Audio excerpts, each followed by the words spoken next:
Hi guys, my name's Jack Nagel and I've been in recovery for over 10 years now and completely transformed my life out of addictive patterns.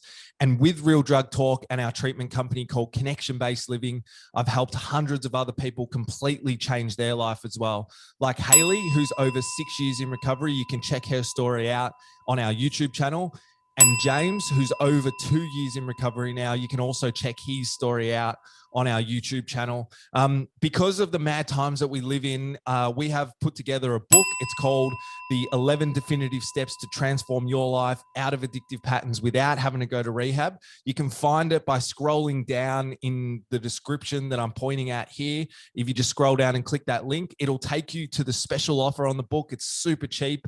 And also you get some free bonuses along with it as well. So if you're looking to transform out of addictive patterns and get some change and, have things to be different and joyful and have some freedom in your life, I'd highly recommend taking a look at this book. It could be the most important thing you read in 2021 and 2022 moving forward. Into the video, guys. Peace. So tell me about, because I was going to ask you, what are some of the trends that we're seeing? And I don't know if you know that off the top of your head, but what are some of the trends you're seeing? But also, tell us about the wastewater data, because I know that that's controversial, because I know that's thrown in the news because it sounds kind of sexy that they're sifting through our poo and working out what we're doing or whatever, and they use that all the time in the news. But I know that amongst kind of researchers that it's contentious. Yeah, and it's really it's a data set that's really easy to digest because it's more concrete than some of the other data that we have. Yeah. But there's a huge problem in it. So the way that it's collected is that there's particular places around Australia where wastewater is sampled. Yeah. And they. So do they go to Werribee and take a scoop out of the poo farm or?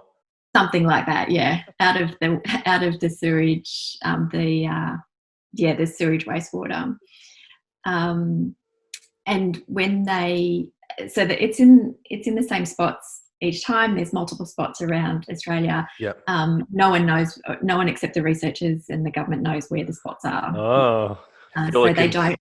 Conspiracy coming on. They don't disclose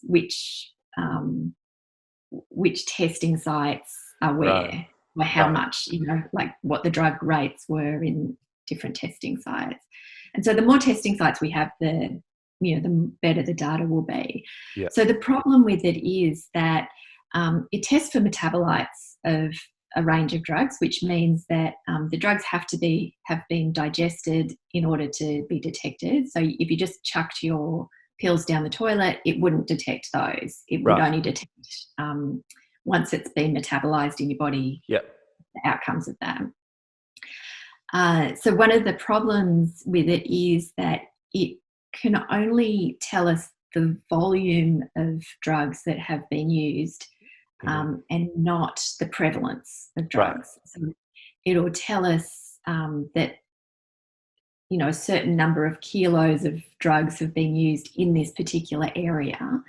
But we don't know whether a few people have used a massive amount of drugs or a load of people have just used a little bit. Yeah. We can't tell that from that data, and we have to put it together with the other population data to make more sense of it. Yeah. And I don't know if anyone's done this, but does it spike around music festivals and events like that? Yeah. It's very seasonal. So you can see in summer it's a lot higher than in winter. Yeah.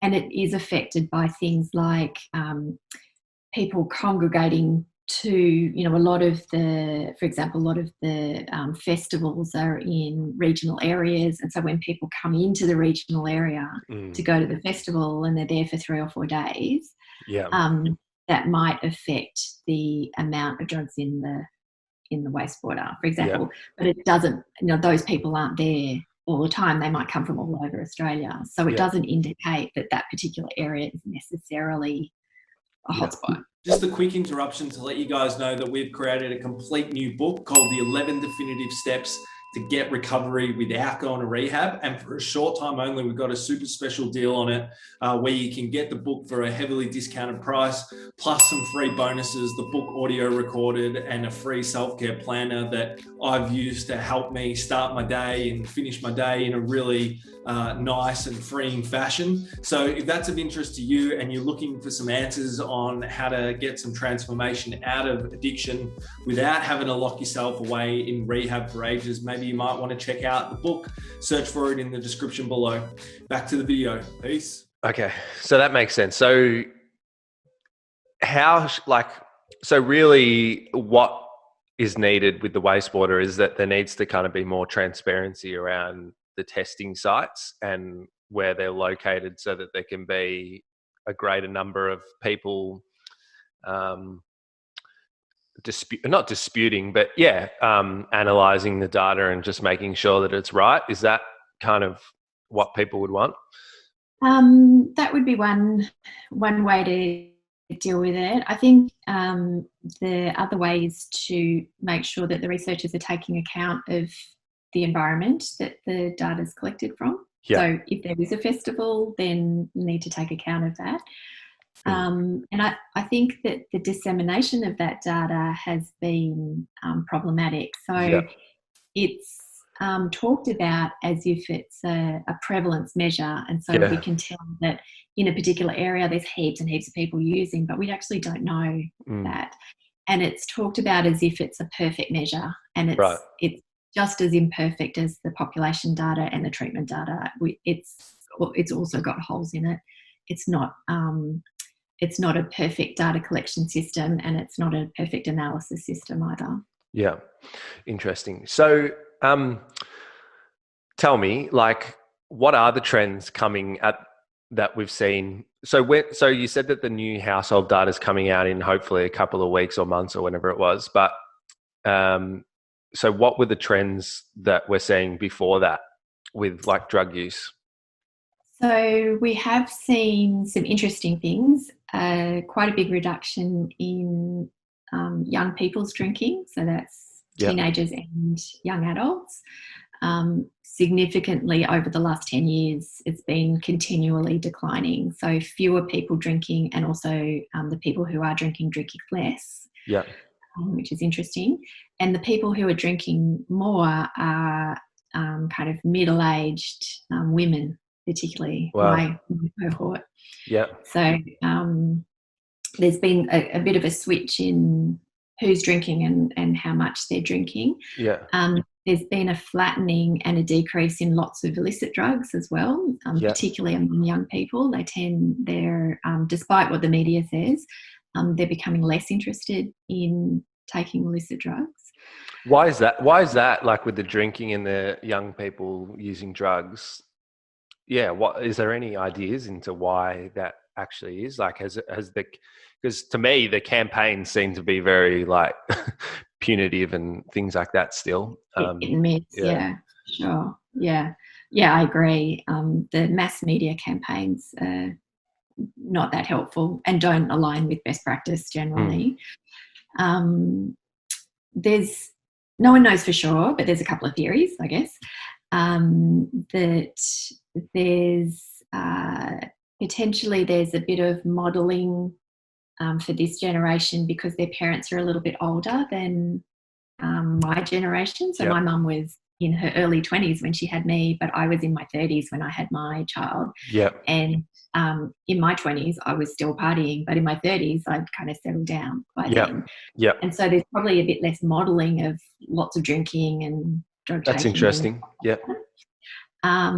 There's much better drug education in schools now than there was even 10 or 15 years ago. There's a lot more evidence-based programs. They're not nearly as widespread enough, but they're but where they are available, they are they seem to be having an impact. And the other theory is around the kind of ways people communicate now. So there's a lot more online kind of social connections. People tend to go out to pubs. We've seen a decline in the night economy, which is probably reflective of not sure which way it goes, but it's somehow associated with the reduction in young people drinking. So there might be a whole range of things that are impacting. There might be other things as well that we haven't really covered. I know for me, like something that's kind of become big is that not so much club sports. I think in the last few years there's been a shift in club sport culture around like drinking and stuff. But I think, I don't know, almost the wellness movement. Like there's a lot of like young people now that would, or they're really in touch with like what it is to be healthy holistically as a person and everything that kind of goes into that. And I think that's had a big impact as well. Yeah, I agree. There's a lot more people just, doing yoga and sports and a whole range of other things that are kind of incompatible with drinking and taking drugs. That if you want to be healthy, and then on the other hand, drinking heaps, then there's a disconnect there. So yeah, I agree that people are much more focused on their health and well-being. Hope you enjoyed that video, and thanks for supporting the Real Drug Talk YouTube channel. Every video you watch, comment, subscribe to helps us to push through the YouTube algorithms and hopefully reach more people and help them out. Now listen, we're living in the most crazy times for the past 100 years, and because of that, as I mentioned throughout this video, we've created a brand new ebook that we have a special deal on called the 11 Definitive Steps to Transforming Out of Addictive Patterns Without Having to Go to Rehab. So if that sounds of interest to you, check out the links below. You can click on it and claim the super special deal that we have on it at the moment. Again, hope you and your family are doing okay, and would love for you to check out the rest of the videos on our channels and share them with anyone else that you think it might help. See you in the next video. Peace.